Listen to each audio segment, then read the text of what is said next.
please subscribe to our channel. Eli Roth's movie Thanksgiving is macabre, bloody, and unexpectedly funny.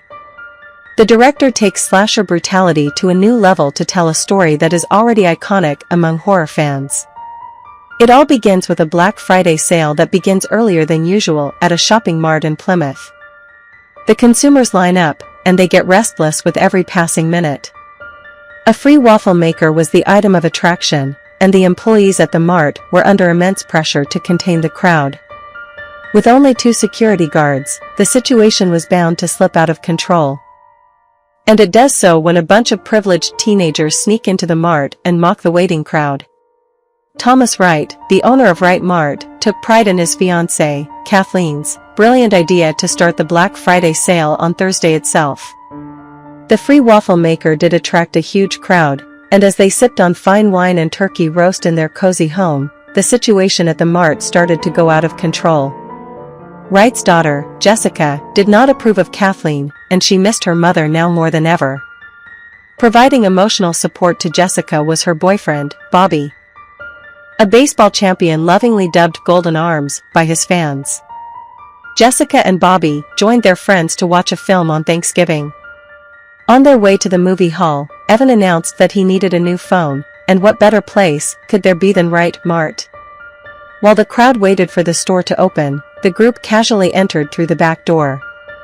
People in the crowd refused to calm down when they saw the teenagers get access to all the products. The situation kept getting worse, and it became impossible to control the crowd. Out of the 2 security guards, one ran off out of fear, while the other died doing his job. The crowd pushed the barricades and banged on the glass doors. It eventually led to a crack, and the crowd forced their way into the store. People were out for blood, they were ready to do anything for the discounts and freebies. Many lost their lives in the stampede, and yet the others continued shopping. Employee Mitch Collins found his wife, Amanda, lying on the floor with her scalp cut open. The security guy, Doe, died as a result of multiple wounds. Bobby's arm got twisted, and he had to take a break from his baseball career. The video of the night continued to circulate online, even after a year. Evan had filmed the whole madness in the hopes of gaining followers. Bobby and Jessica broke up after the incident. A year later, the Black Friday sale at Wright Mart was back, to everyone's surprise. Wright tried to justify himself with his charity work, but it was evident that the man did not care about the lives lost, and all he wanted was to make a profit. The employees blamed Wright for not hiring enough security even after knowing the risks. But since the surveillance footage was unavailable, no action was taken against Wright. Another year, another sale, but this time, there is a masked man determined to seek revenge, and he uses John Carver's mask, who is the first governor of Plymouth to keep his identity hidden. A year later, a masked man was out for revenge, and his first victim was the server at a deli, Lizzie. She was one of the first consumers who broke into the store, and she grabbed whatever she could, even though people around her were in dire need of help. She was also responsible for the death of Amanda Collins. When Lizzie was about to leave the restaurant at night, she was brutally murdered, and her decapitated body was publicly displayed at Wright Mart.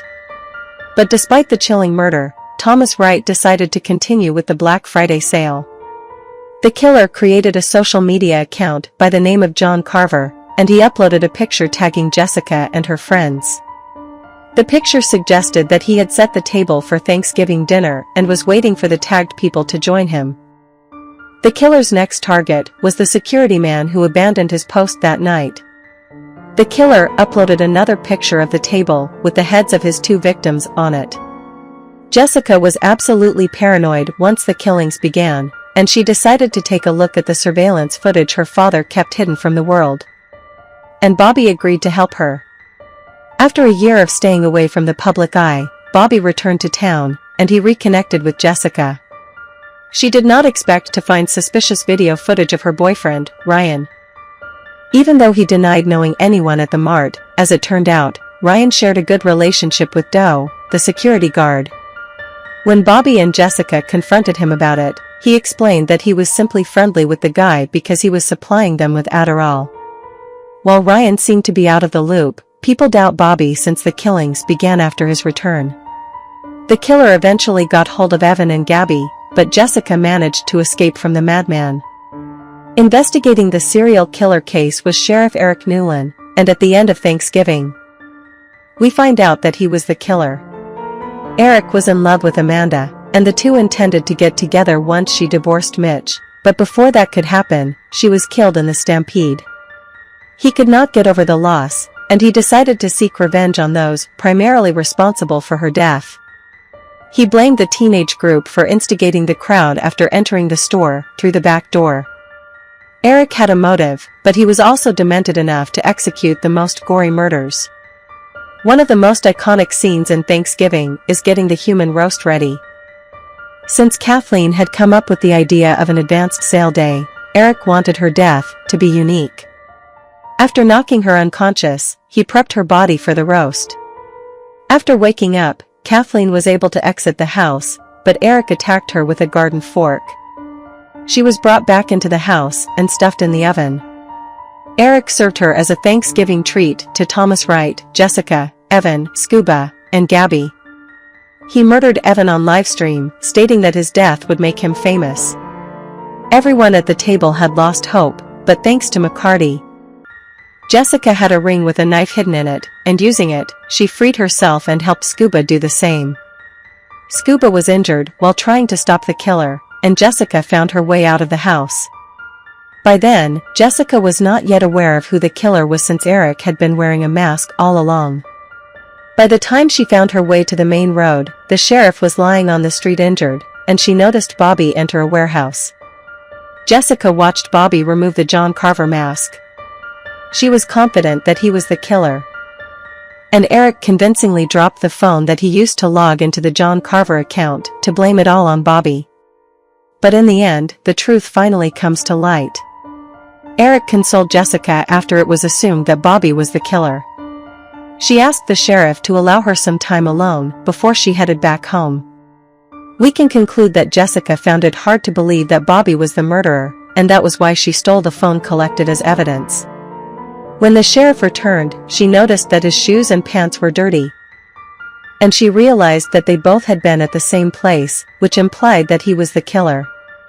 Eric gave up on the pretense and exclaimed how he wished Jessica had been stuck to the fence a little longer. We find out that Eric had set a trap for Bobby and had drugged him to play the role of the killer, but unexpectedly, Bobby hit Eric with a tire iron and escaped. It is a little far-fetched considering how, in very little time, Eric had to play the sheriff, then the killer, and also kidnap Bobby to blame him for the killings. During Thanksgiving's ending, Eric confesses the whole truth, and we find out that Amanda was pregnant with their child, and her death destroyed all his dreams of starting a family. Jessica livestreamed the confession using the evidence phone. Eric attacked Jessica, but Bobby came to her rescue. He had been hiding at the warehouse, waiting for the perfect time to strike. Jessica and Bobby managed to hop on the tow truck left in the warehouse. Just as they were about to escape, Eric attacked them with his axe. Bobby drove fast enough to get rid of the threat. But they did not expect Eric to tie the wire from the truck to a column. That was when Jessica decided to get over her fear of black powder guns, and she aimed one at the balloon filled with flammable gas. The explosion was said to have killed Eric, but his body was not found as a result of the impact. From the look of it, it is unlikely that he survived. Even though life returned to normalcy, Jessica struggled to get over her fear of confronting the masked killer again. Jessica survived, but she was cursed to always live with fear in her heart. So that's Thanksgiving film summary and ending explained. I hope you like this video. Please leave a comment and subscribe to this channel.